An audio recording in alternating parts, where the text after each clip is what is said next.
Today we're going to remove the door panel on this 2013 Dodge Challenger. Alright, the reason we're removing this door panel is because it has the door handle broken off. We're going to use a trim tool removal. There's a little slot here. Pop that out. Exposes a Phillips screw or bolt. We're going to do the same thing here behind that door handle. Pop this out. Exposes that.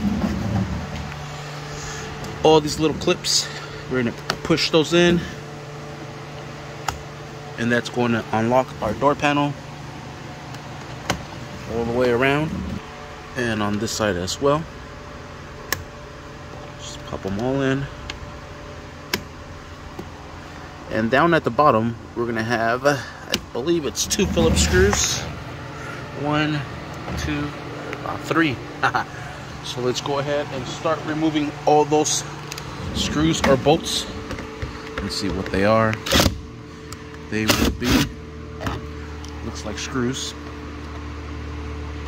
and they are. So let's go ahead and remove all of them. 1, 2, 3, 4, and 5. All right, once the screws are all removed, we'll use our trim tool removal,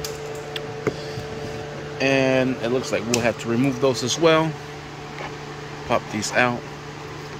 Just go from behind it and I'll pop it right out, and just save all of these here.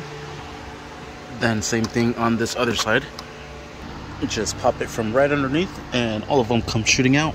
And we'll set everything to the side. Now this door panel should be ready to come out.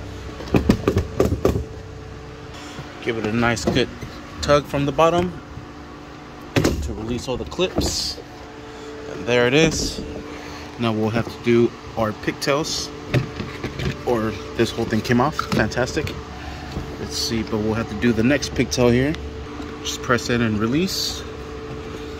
And for our handle, there's also another little pigtail here. Got those out of the way. Got this out of the way. If this doesn't come out, just release the pigtail from here. Alright, and then this will just unhook that from there. Little latch, and take out the little rod, and there it is. It just unlatches, swing it over, pull the rod out, and the door panel is off. And that is how you remove the door panel on this 2013 Dodge Challenger. Thank you for watching. Please like and subscribe.